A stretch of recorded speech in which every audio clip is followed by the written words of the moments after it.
Assalamualaikum warahmatullahi wabarakatuh dan salam sejahtera. Opini kali ini adalah mengenai penelitian ilmiah atau riset dan juga publikasi ilmiah. Kalau kita lihat dalam kita melakukan research, tentu kita memerlukan input. Ada beberapa input yang menurut saya sangat penting kita untuk pertimbangkan supaya riset itu dapat berlangsung dengan baik. Yang pertama adalah sumber daya manusia. Ya, tanpa ada manusianya yang melakukan riset, tentu risetnya tidak akan berlangsung dengan baik. Bukan tidak berlangsung dengan baik, tidak akan bisa dilakukan, ya, dengan riset itu tidak bisa dilakukan. Jadi sumber daya manusia ini kalau di universitas itu siapa? Ya dosennya, penelitinya, mahasiswanya, ya. Kemudian dibantu oleh laboran. Jadi perlu ada orang-orang yang berkualitas untuk melakukan riset itu. Yang kedua apa? Yang kedua, riset itu memerlukan dana. Tidak ada riset yang tanpa dana. Riset teori fisika aja itu memerlukan dana, ya. Kurang-kurangnya dia perlu membeli buku, dia perlu membeli kertas, ya. Itu yang paling minimum, karena dalam bidang-bidang teori itu risetnya itu ya biasanya laboratoriumnya itu hanya di kepalanya saja, di kepala peneliti saja. Kemudian yang ketiga apa? Infrastrukturnya. Kalau saya sebagai orang peneliti kimia, ya infrastrukturnya itu ya laboratorium. Perlu ada laboratorium yang memadai untuk bisa melakukan riset. Yang keempat apa? Waktu. Kalau tidak ada waktu, ya gimana kita bisa melakukan riset? Kalau waktunya itu hanya sempit, ya, atau terbatas, padahal riset itu memerlukan konsentrasi, memerlukan kerja di lab sampai berjam-jam, nggak ada waktu ya nggak bisa juga. Jadi ini input-input ini penting kita untuk pertimbangkan. Pertama, manusianya yang berkualitas, yang cukup. Kedua, dana yang cukup. Yang ketiga, infrastruktur yang cukup. Yang keempat adalah waktu. Jadi ini penting, ya. Kadang-kadang kita melihat bahwa orang melakukan riset ini, waktu harus 3 bulan harus selesai risetnya, 2 bulan harus selesai risetnya, padahal waktunya itu nggak ada. Sibuk dengan hal-hal yang lain, ya, misalnya, ya, atau mengajar, penuh dengan mengajar, itu nggak ada waktu untuk melakukan riset. Jadi input ini penting untuk kita pertimbangkan. Dan setelah ada input ini, manusianya, dananya, infrastrukturnya, dan waktu yang cukup itu, barulah kita bisa melakukan riset. Dan riset itu dijalankan, ada orang yang melakukan riset dengan menggunakan metode scientific method, metode saintifik. Tapi nggak semuanya orang mengikuti metode saintifik itu.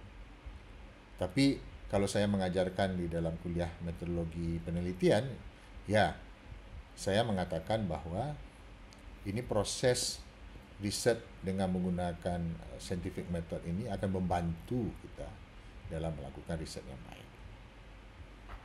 Dan hasilnya apa? Outputnya apa? Outputnya adalah pengetahuan. Ya. Dan kita lihat itu orang yang melakukan riset itu tentu dia mendapatkan pengalaman dan pengetahuan juga dari dia melakukan eksperimen itu. Dan yang kedua adalah tentu dananya tadi. Dananya tentu akan habis, ya. Dibelikan bahan-bahan kimia yang tidak murah harganya.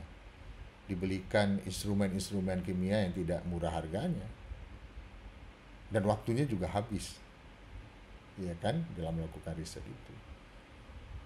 Dan yang paling penting adalah dari hasil riset ini adalah apa yang kita sebut sebagai knowledge, pengetahuan. Dan pengetahuan itu dia akan berubah, ya, knowledge, ya, setelah ada pengalaman kita melakukan riset itu akan kita catat, ya. Ini yang kita sebut sebagai recorder knowledge. Dan mencatatnya itu ya di mana? Mencatatnya itu di buku laboratorium. Dan saya heran jika ada periset-periset itu tidak mempunyai buku catatan. Dari mana datanya? Ya tidak dicatat dengan baik ya, tidak dicatat dengan baik. Kita perlu ada logbook ya dalam melakukan riset itu. Ya supaya integritas kita dalam melakukan riset itu bisa kita pertanggungjawabkan dengan hasil catatan harian kita itu. Dan ada tekniknya untuk mencatat itu. Dan knowledge tadi itu yang sudah tercatat menjadi recorder knowledge itu ya dengan berbagai proses dia akan menghasilkan output yang kita sebut sebagai scientific literature. Dan scientific literature itu macam-macam jenisnya. Dalam bentuk buku bisa, dalam bentuk papers, ya, jurnal, publikasi di jurnal, kemudian reports, proceedings, di conference atau tesis. Mana-mana pun oke, tidak ada masalah. Ya, jadi proses ini penting kita jalani dan inputnya perlu berkualitas. Kalau inputnya itu berkualitas, ya tentu hasilnya akan juga berkualitas. Dan satu lagi, tidak ada jalan pintas untuk ini. Tidak ada jalan pintas, no shortcut.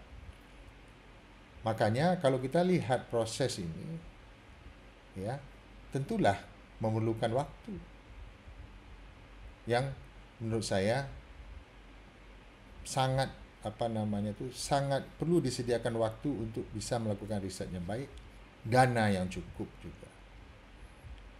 Tidak ada shortcut untuk dapatkan riset yang bagus itu. Jadi ini adalah perspektif kita melihat bagaimana riset itu berlangsung dengan baik. Kadang-kadang kita juga melihat bahwa ada output tanpa ada input yang baik. Jadi orang pun heran. Outputnya banyak tapi inputnya itu tidak tidak relevan dengan output itu. Orang pun bingung kan. Publikasinya banyak tetapi dana risetnya sedikit. Wah, ini bagaimana ini? Artinya memang riset itu ya mungkin ya menumpang atau bagaimana. Ya ada trik-trik lah dia mendapatkan publikasi yang banyak.